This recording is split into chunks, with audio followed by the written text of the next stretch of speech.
약속하신 자라고 또 너를 걸어 찾은 바된 자요 버림받지 아니한 성을 비라 하리라. 아멘. 이사야 1장 1절에 이사야의 내용을 표제처럼 기록하고 있어요. 유다와 예루살렘에 관한 계시입니다. 예루살렘에 대한 계시라. 이스라엘 전체를 포함하고 또 성전이 있는 예루살렘을 의미하고 1장의 예루살렘의 모습은 아주 안 좋아요. 짐승도 주인을 아는데 예루살렘이 하나님을 모른대요. 그리고 예배는 드리는데 예배당 마당만 밟고 다닌대. 그래서 하나님이 나하고 변론하자 그래요. 나하고 변론하면 좋은같이 붉은 죄도 눈같이 이어진다고. 하나님께 오란 거죠. 하나님께 오면 깨끗해지는데 그렇게 깨끗해져야 구원받거든요. 구원받는다는 거하고 정결케 된다는 거 항상 직결돼요. 정결케 되는 거 없이 구원받는 거 없어요.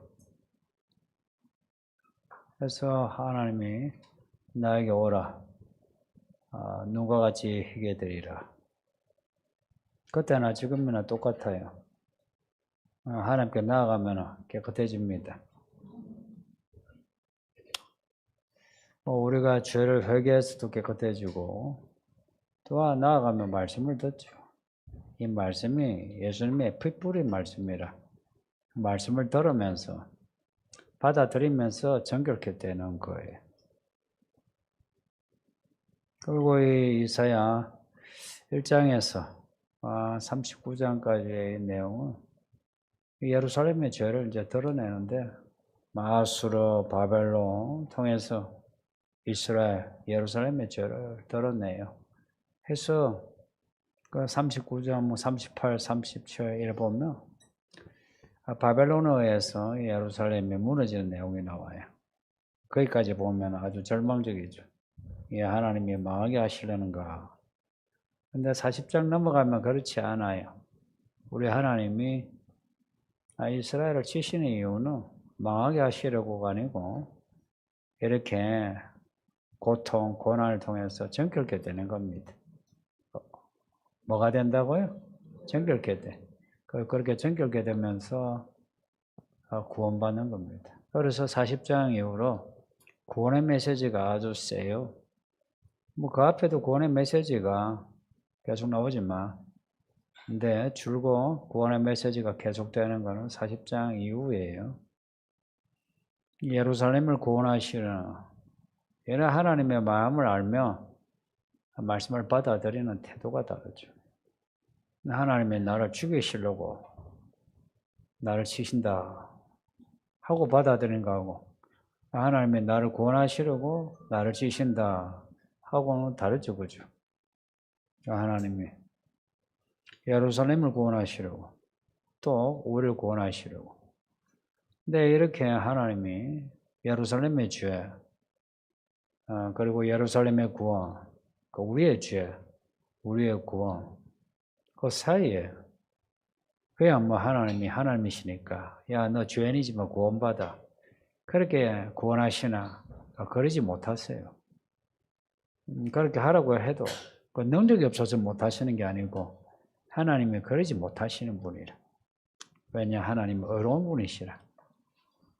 그래서 그 하나님은 하나님의 의를 우리에게 나타내셔 그 의로 우리를 구원하시는 거예요. 이 부분은 아주 중요한 거예요. 그 십자가는 하나님의 의가 나타난 부분이에요. 이사야 53장에 나오는 고난을 받는 하나님의 종. 그 하나님의 의가 어떻게 나타나나 하니까 하나님의 종이 우리의 질고와 죄와 허물을 우리가 당해야 하는 그런 징계, 그걸 하나님의 종이 다 감당하는 겁니다.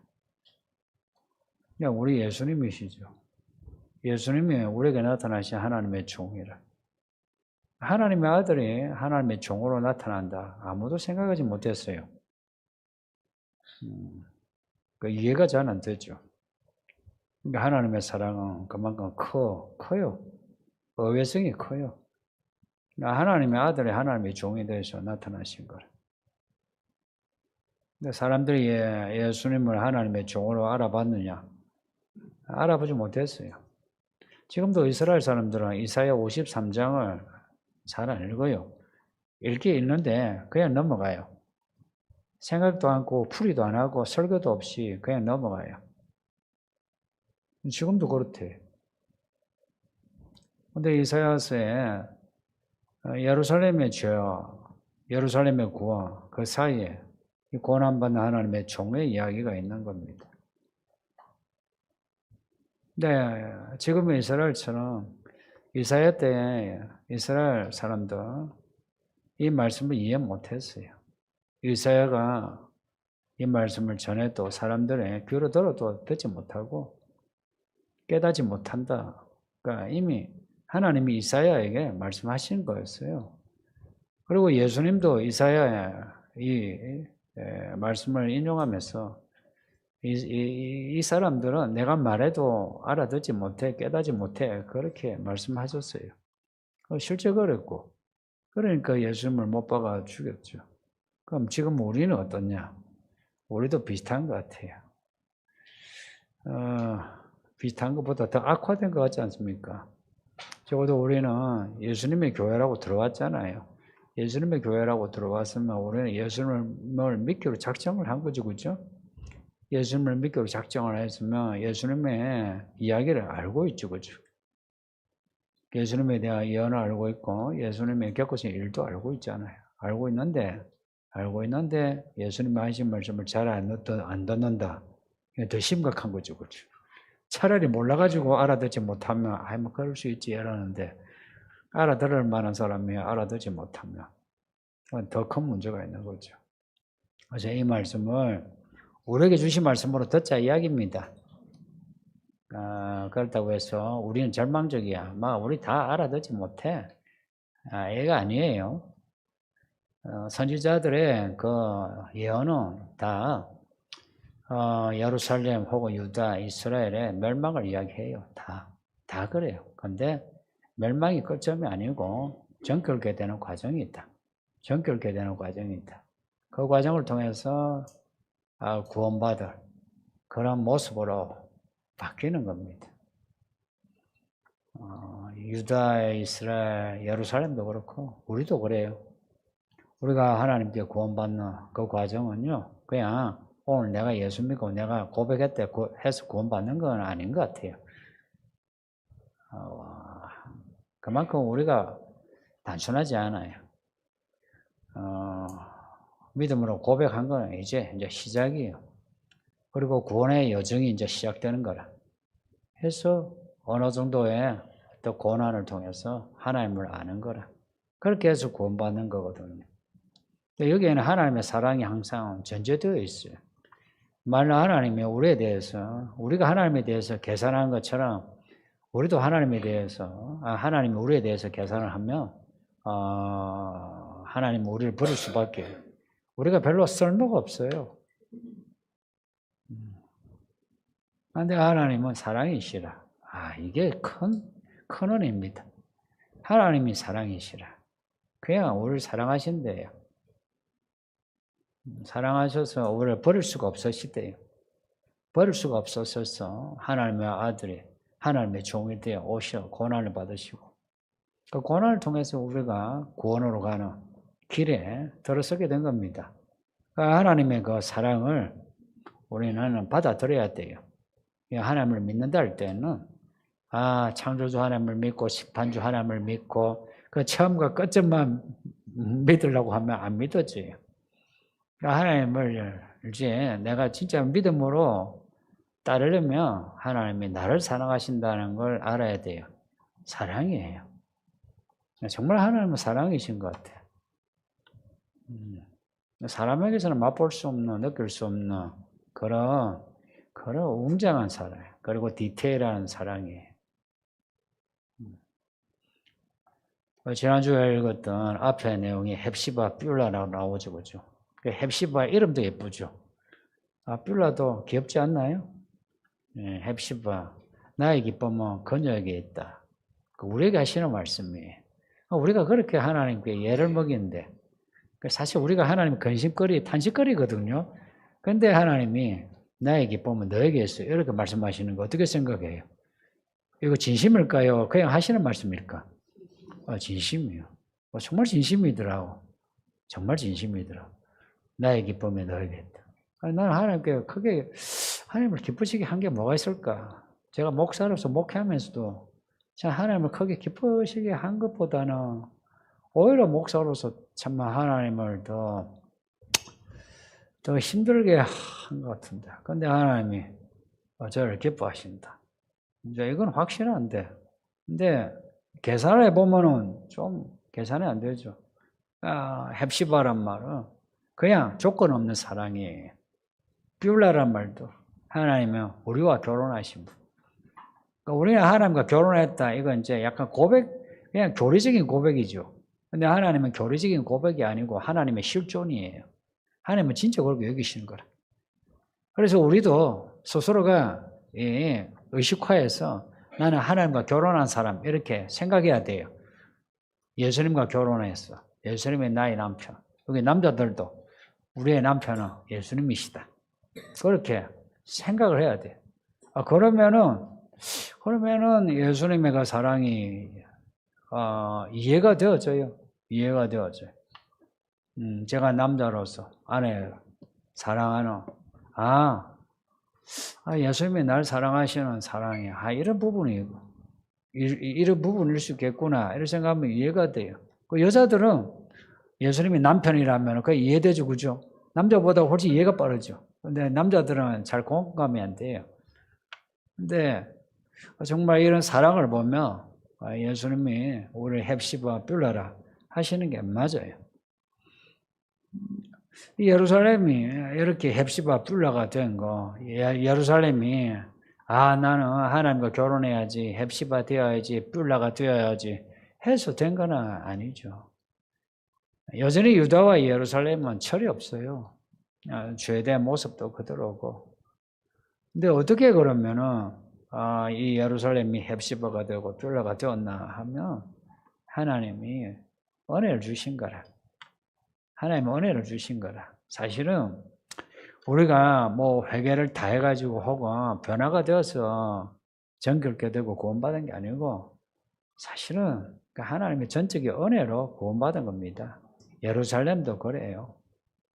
어느 정도의 아수르 바벨론이라고 하는 이제 주변에 이러한 장치들로 인해서 예루살렘을 정결케 하는 과정이 있지만 그렇다고 해서 완전히 정결케 된 거 아니거든요.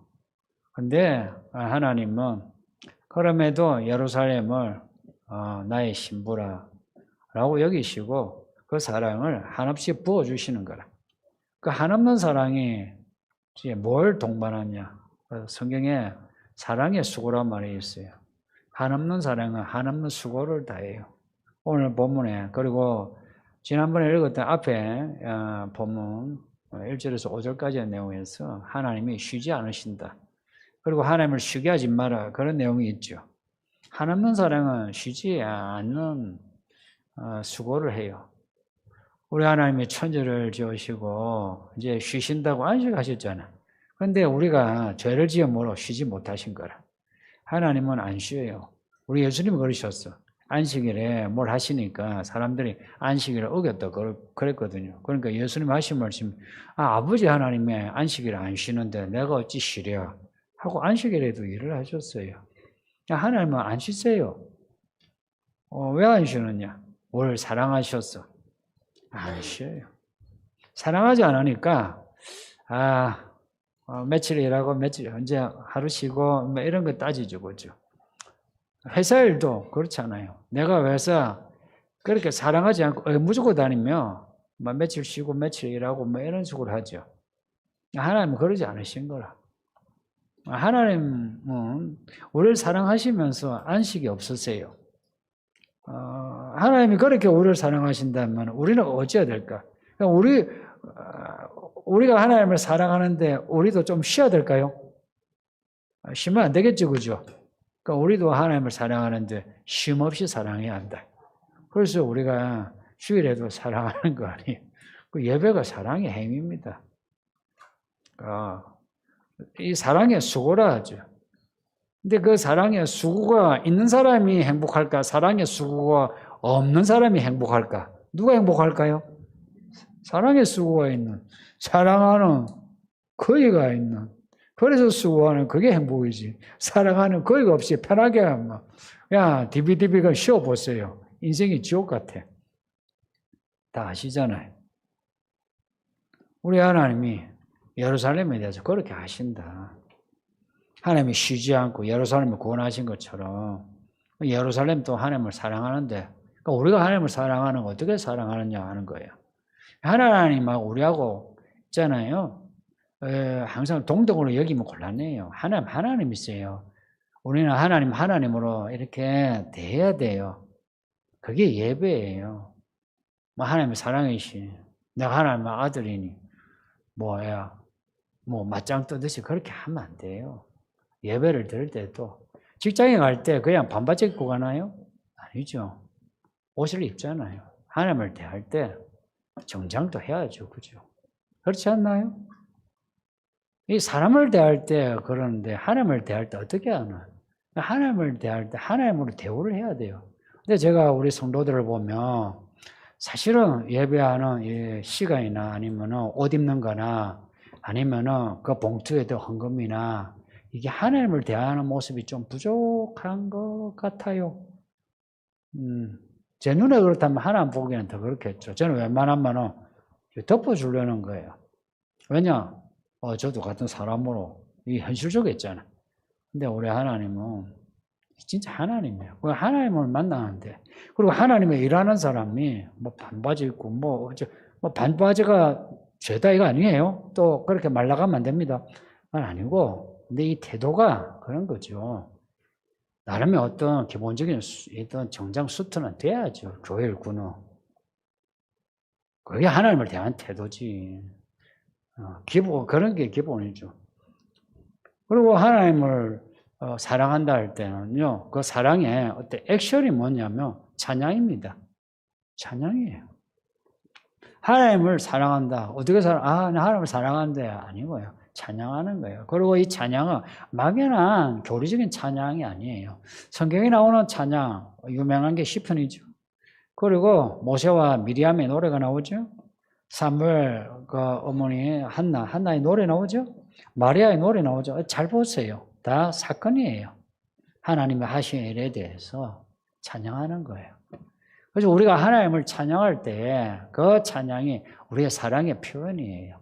그리고 그 찬양의 내용은 하나님이 우리에게 말씀하신 그 말씀이 이루어지는 걸 통해 하나님이 이렇게 신실하고 위대하시고 아름답고 좋은 분이라는 것을 우리의 언어로 높이는 거예요. 하나님이 우리를 사랑하시는데 쉬지 않고 쉼없이 사랑하시는데 똑같이 우리가 하나님을 사랑하는데 쉼없이 사랑한다. 찬양을 끝없이 해야 되는 겁니다. 찬양을 자주 하세요. 그 찬양 자주 하는 길이 가정에서 예배하는 게 제일 좋아요. 제가 장담하건대 지금 가정 예배 안 하는 분 언젠가 이를 갈며 슬피 울 때가 있습니다. 이 가정 예배가 얼마나 불편하고 힘든지 무엇보다 제가 잘 알아요. 알지만 이런 거예요. 알지만 참 이게요. 모든 가정 예배 시간이 늘 은혜롭게 그렇지는 않다. 해도요. 그래도 해야 되는 거예요. 왜냐? 밥을 먹어야 되잖아. 그 예배가 우리에게는 밥이에요. 그 진짜 영혼의 밥이라. 혼자서 읽고 기도하고 하는 거, 달라요. 예배는 달라요. 예배는 너와 나의 차원이 있는 거라. 하나님이 함께 하시는 거라. 그래서 가정 예배는 달라요. 그 웬만하면 부부 싸우는 거 싸우고, 예배하고 난 뒤에 또 싸우시고 예배하세요. 그러니까 이런 기본적으로 그런 마음을 가지죠. 예배는 예배로 그냥 막 서로가 막 뚱하네 하다가 예배하다가 그 뒤에 또 막 싸웠어요. 근데 그 부분을 해내야 되는 거라. 그런 거라. 그게 이제 기본을 지키는 기본. 아이고, 뭐 가식적이고 외식적 원래 그래요. 원래 그렇게 의로운 사람이 아니라 뭐 제가 의로운 사람이라 이렇게 설교하는 게 아니고 제가 제 성질대로하고 제 기질대로 하면 이렇게 못하지. 어느 정도 이제 덮어서는데 우리가 입어야 할 옷을 입는 거예요. 벗으면 안 되죠, 그죠? 나 정직할 때 가지고 옷 벗고 다니는 사람, 그 정상입니까? 입어야죠, 그죠? 우리에게 주신 구원의 옷을 입고 이렇게 웃으면서도 이야기하고 사랑의 수고도 하고 뭐 그러는 거죠. 이런 하나님의 사랑을 알면 하나님의 그 경륜에 대해서 존중하게 돼요. 하나님의 경륜에 대해서. 그 말씀을 존중하게. 말씀을 존중해야 말씀을 전적으로 받아들이죠. 내게 부대낀다. 불편하다. 이제 기본적으로 이제 그렇게만 먹으면 말씀을 자꾸 피하게 돼요. 근데 우리 하나님은 아버지시라. 아버지 하나님이기에 우리를 잘 알아요. 그래서 이 말씀을 다 해라, 뭐 다 실천해라, 다 순종해라 이러시지는 않으시는 것 같아. 우리의 분량에 맞게 하시는 것 같아. 분량에 맞게. 이게 얼마나 위로가 돼요. 분량에 맞게. 저도 목회 분량에 맞게. 만일에 목회 어떤 절대적인 기준을 제시했으면 저는 목회 이미 뭐 벌써 끝났죠. 못하죠. 그런데 분량에 맞게. 우리 모두 그래요. 아버지 하나님이시라. 좋은 아버지 하나님이시라. 우리를 아시는데 아주 디테일하게 아시는 분이라. 그래서 우리에게 바라는 것 또한 딱 바라는 만큼 바랐어요. 그런 하나님이신데 그러니까 우리가 기본을 안 지킨다는 것은 그건 문제가 있죠. 그런 거 기본만 해도 하나님이 합격시켜 주겠다, 구원하시겠다 이러는데 기본을 안 지킨다는 건 무슨 의도예요? 못 됐다는 거 아닙니까? 부모가 자식 간에도 부모에게 해야 될 기본이 있는 거죠, 그죠? 그거 뭐 안 하면 어때요? 있죠. 불효자식이라 그러죠. 그러면 하나님도 그런 자식을 내치는 것처럼 우리가 믿음의 기본을 안 지키면 내쳐요. 이렇게 하나님을 찬양하는 사람은요, 그러면 하나님의 경륜을 항상 바라봐요. 하나님의 이야기를. 이거는 맞아요. 이 말씀을 받아들이게 돼요. 하나님을 찬양. 내 삶에 하나님이 주신 은혜를 아는 사람은 참 하나님이 내게 또 하시는 일들을 기대하게 되죠. 그건 말씀이에요. 그래서 말씀을 그냥 받아들이고 말씀을 찬양하게 되는 거라. 그리고 하나님이 쉬지 않고 일을 하시는 걸 아는 거라. 그러면 어떻게 해요? 하나님이 쉬지 않고 나를 사랑하시기에 나도 쉬지 않고 하나님을 찬양하는데 여기에 쉬지 않고 사랑하시는 하나님의 그 수고, 쉬지 않고 하나님을 찬양하는 이 예루살렘의 사람들 이렇게 만나면 이제 쉼없이 하나님의 이야기가 이루어지는 거예요. 그래서 진짜 하나님의 사람은 하나님을 쉬지 않게 한다. 앞에 말씀 나왔잖아요. 지난주에. 하나님을 쉬지 말게 하라 그래요. 우리 보통 뭐라고 합니까? 나 좀 쉬게 해달라 그러죠. 그죠? 근데 우리 하나님은 나 좀 쉬게 하지 말라 그래요. 이런 하나님이시니까 성도님들 우리 하나님을 쉬지 말게 합시다. 그러니까 하나님을 쉬지 말게 하려면 나도 쉬지 말아야 돼요. 내가 쉬고자 하면 하나님 좀 쉬세요 하는 거 되고 내가 쉬지 않아야 돼요. 믿는 사람은 쉬지 않아야 돼요. 우리는 휴일 이런 말 하죠. 근데 하나님에 대해서는 쉬지 않아야 돼요. 물론 휴일에 놀고 먹고 쉬고 하는데요. 근데 하나님 앞에서의 우리의 어떤 액션은 쉼이 없다. 언제 쉬느냐? 나중에 천국 가면 쉬고 살았을 때는 우리는 하나님에 대한 액션은 쉼이 없다. 이걸 감안하세요. 그런 게 있잖아요. 추석 연휴에 쉬는데 예배도 쉬려고 그래요. 이런 추석 때 예배를 쉬려고 그래요. 그 말이잖아요. 그런 추석은 그러면은 옛날에 섬기는 거하고 똑같은 거 아니에요? 아니, 추석에 설에 예배 안 드리고 어디 간다. 어디 여행 가는 사람 보고 뭐라 한 거 아니에요? 그게 아니고, 아니, 추석이 주일이면, 그래도 이해가 돼. 근데 이번에 화요일이라며요. 제가 추석이 날짜를 몰라가지고 나는 요번 주가 다음 주인 줄 알았어요. 근데 이제 알고 보면 화요일이라. 그러면은 화요일 되잖아요. 근데 예전에도 그랬어. 추석 설이면 예배를 쉬려고 어떻게 그런 생각을 하는지 모르겠어요.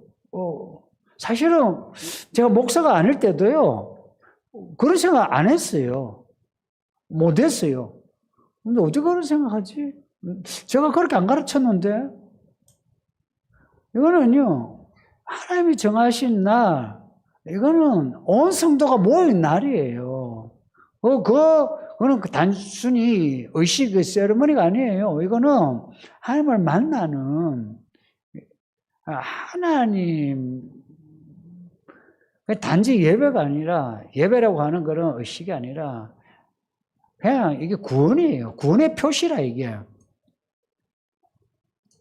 그리고 하나님이신 거 인정해야 되거든요. 하나님을 대할 때에 우리의 몸이나 옷이나 이게 좀 예의를 지킵시다. 성도님도 좀 지킵시다. 특히 교회 일하는 우리 남자들 예의를 지키세요. 아니 본인들이 교회 사회생활을 하면서 그걸 예의 지키잖아요. 근데 어떻게 그러니까 하나님이 막연한 거라. 저 위에 계신 거라. 그러니까 이 천장 넘어 저기에 있는 거라. 지하 1층, 2층에 계신 거라. 여기 없어. 그러니까 안 보이는 거라. 그러니까 여기서 우리끼리 하는 거라. 우리끼리 아니에요. 우리끼리 하는 거는 예배가 아니라 하나님 여기에 꽉 차 계신 거라. 그 하나님을 쉬지 말게 하려면 우리가 하나님으로 이렇게 예배할 때 하나님은 안 쉬어요. 다시 말씀드릴게요. 우리가 하나님을 예배할 때 하나님은 안 쉬어요. 하나님이 쉬지 않을 때에 하나님의 일이 우리에게 이루어져요. 그래서 가정에서도 매일 예배를 해야 되고요. 교회도요. 교회는요. 매일 예배를 해야 되는 건 맞아요. 가정도 예배하죠. 교회 매일 예배해야 돼요. 저녁에 하든 새벽에 하든 교회 또한 예배를 매일 해야 하는 게 저는 맞다고 봐요. 이런 교리는 없어요. 없는데 이거는 그냥 목회자로서 예배는 매일 해야 된다. 그리고 목회자인 저는 매일 말씀을 전해야 제가 하는 것 같아. 사실 목사님들이 나이가 들면 설교에 부담을 느낀다는데 저는 설교 준비하는 거 부담인데 근데 저는 이게 마치 저에게 주신 복인 것 같아. 저는 복으로 느껴요. 이걸 억지로 한 적이 없고 그렇게 힘들어한 적은 없어요. 힘들어한 적 없고 그냥 저는 좋아요. 제가 한 번씩 불 켜면서 뭘 할 때도 좋고 지금도 좋고 좋습니다. 왜냐? 우리 하나님이 우리와 결혼하신 우리의 신랑이시고 우리를 구원하시는 구원자 하나님이신 거라. 우리에게 약속한 게 있잖아요. 우리가 수고한 거 이거 절대 하나님이 헛되게 하지 않는다. 그러세요. 우리가 추수한 거 아무에게도 안 준대요. 우리가 먹도록 하신대요. 무슨 말입니까 그게? 하나님은 우리를 지켜주신다는 거예요. 우리가 하나님 안에서 하나님의 씨앗을 우리가 받아가지고 뭔가 하면 하나님은 반드시 그에 대해서 결산하고 보응하신다. 말하자면 갚아주신다 이야기입니다. 그리고 9절에서 추수한 자, 그 씨앗을 심은 자가 그것을 추수하도록 하나님이 지켜주신다. 바로 우리가 말씀대로 살면 하나님은 절대 말씀대로 사는 이걸 헛되게 하지 않습니다. 그러니까 인생에 대해서 좀 이렇게 하나님에 대해 기대를 하세요. 현실적으로는 별로 기대할 게 없어도 기대하세요. 그런 기대를 가지면 이 말씀이 자꾸 올라가요. 마치 깃발처럼 올라가요. 야, 말씀 믿으세요. 이런 거예요. 말씀 성경입니다. 하나의 말씀입니다. 이렇게 되는 거예요. 이 기치를 올려라 그러죠. 말씀에. 기치를, 만민의 기치를 올려라. 어떻게 올리겠어요? 제가 적을 때 뭐, 깃발을 올려라. 이게 이제 주격인데. 근데 이걸 의역을 하면 말씀을 높여란 겁니다. 말씀. 하나님의 말씀을 이루어주신대 하는 겁니다. 그리고 하나님께 나아가는 거예요. 하나님께 나아가는 겁니다. 가자 하는 거예요. 우리 다 같이 갑시다 해서 그 10절에 성모로 나아가자 무슨 데모하듯이 나아가자 이렇게 나와요. 하나님께 나아가자 하는 거예요. 이 기치를 들고 이 말씀을 가지고 나아가자. 하나님께 나아가는 거. 이게 우리에게는 구원이거든요. 만민의 기치를 들라. 우리 예수님은 그러셨잖아요. 열방을 제자로 삼으라. 성령을 받아서 땅끝까지 내 증인이 되라. 그 말씀하고 똑같은 말씀 아니에요. 열방에 나아가서 이 구원의 복음을 전하라 하는 겁니다. 그렇게 해서 우리 하나님이 우리에게 하시는 그 일을 온 땅에 나타내어라 한 겁니다. 그게 찬양 아니에요? 그 하나님의 일이 나타남으로 사람들이 하나님이 계시네. 정말 하나님이 구원자시네. 나 하나님을 믿어야 되겠어. 이게 이제 하나님을 찬양하는 거예요. 성도님들, 우리 하나님이 얼마나 살가우신지 안다면 하나님께 좀 많이 엉기세요. 사람들에게는 섭섭한 일이 있고 내 현실이 힘들어도 그거 너무 개의치 말고 하나님에 대한 집중력을 가지세요. 아버지입니다. 아버지예요. 나의 모든 것을 받아주는 아버지세요. 나의 모든 것을 받아주는 아버지세요. 그러니까 내가 있는 모습 그대로 나아가면 돼요. 사람들은 못 받아들여요. 아내도 못 받아들여. 자녀도 못 받아들여. 그러나 하나님만 받아주세요. 얼마나 좋아요. 그러니까 사실은 남편이 아내 남편 만나는 것보다 하나님 만나는 게 훨씬 더 편해요. 남편에게 못하는 말 하나님에게는 할 수 있거든. 그리고 그 하나님이 해결해 주시잖아. 우리가 받은 이 구원이요. 큰 구원이에요. 그 구원의 가치만 큰 게 아니고 그 구원의 영적이 엄청난 거라. 인생의 모든 일에 대해서 하나님이 구원하시는 큰 구원이에요. 무슨 구원이라고요? 큰 구원이에요. 큰 구원이니까 우리의 믿음도 큰 믿음 됩시다. 큰 구원 받았으니까 큰 믿음 되어야 되지. 큰 구원 받아놓고 작은 믿음이면 이거는 뭔가 인풋하고 아웃풋 이게 안 맞죠. 큰 구원 받았으면 내가 큰 믿음으로 살아야 하는 게 이게 당연한 거죠. 그리고 이런 믿음으로 살아도 되는 게 우리 하나님이 반드시 결산하시고 보응하시고 너희 것을 빼앗기지 않게 하신다 약속을 하시잖아요. 이런 하나님이 얼마나 든든하십니까? 정말 그렇습니다. 살면서 조금 어렵더라도 하나님에 대해서는 의심하지 마세요. 의심 안 하셔도 돼요. 의심하지 마세요. 정말 하나님은 신실할 뿐만 아니라 능력이 있는 분입니다. 이렇게 하나님의 신실함과 하나님의 능력을 아는 사람은 하나님 앞에 이렇게 엎드리게 돼요. 그냥 엎드리게 돼요. 그리고 하나님으로 대하게 돼요. 그리고 온 맹무새를 다지게 돼요. 그리고 머리도 다지게 하고요. 왜냐? 하나님 앞에 서니까. 대중 앞에 설 때도요, 무대 서기 전에 막 이렇게 꾸미잖아요. 화장하고 그러잖아요. 하나님 앞에 서기 때문에. 이렇게 하나님 앞에 서기 위해서 내가 하나님이 나를 어떻게 보실까? 하나님이 주시는 옷을 입고 하나님이 주시는 장신구를 하고 이 모습을 뭐라 하냐? 거룩이라고 합니다. 우리가 거룩해지는 게 아니고 그것을 우리가 받아서 입고 받아서 이렇게 장식을 할 때에 거룩한 백성이라 하는 겁니다. 12절에 보세요. 거룩한 백성이라 부른대요. 그러한 사람은 거룩한 백성이 됩시다. 이런 거룩한 백성을 하나님은 파수꾼을 보내셔서 지키신다. 하나님이 거룩하시니까 거룩한 백성을 놔둘 수가 없죠. 그 거룩함을 지켜주시는 거라. 평생 우리가 그 거룩함으로 하나님을 섬길 수 있도록 하나님의 파수꾼을 천사들을 보내시든지 아니면 사람을 보내든지 보내가지고 우리를 지키시는 거라. 자, 우리가 하나님을 섬길 수 있도록 지키시는 거라. 우리를 뭐라고 부르던가요? 하나님의 거룩한 제사장이라고. 구약과 달리 우리는 이미 이 거룩함의 기름 부음을 받았거든요. 그런데도 많은 성도들이 이 부분을 잘 몰라요. 잘 모른 채로 예배를 해요. 잘 모른 채로 일상을 살아요. 그러니 그 예배에서 하나님의 경륜이 들어오지 않고 일상에서 그 경륜이 이루어지는 게 없는 거예요. 그러면 그 인생이 헛된 인생이 돼요. 예배에서 하나님의 그 거룩하심을 배웠고 거룩한 말씀을 받고 일상에서 그 하나님이 온 우주에 가득한 하늘의 보좌요. 이 땅이 하나님의 이 발등상이라.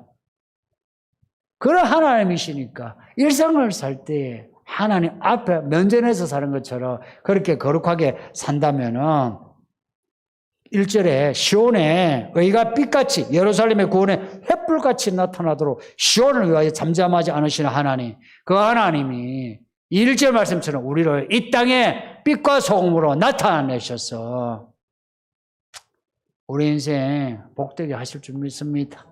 네, 이런 복 있는 성도들이 되세요. 말씀 생각하면서 기도합시다.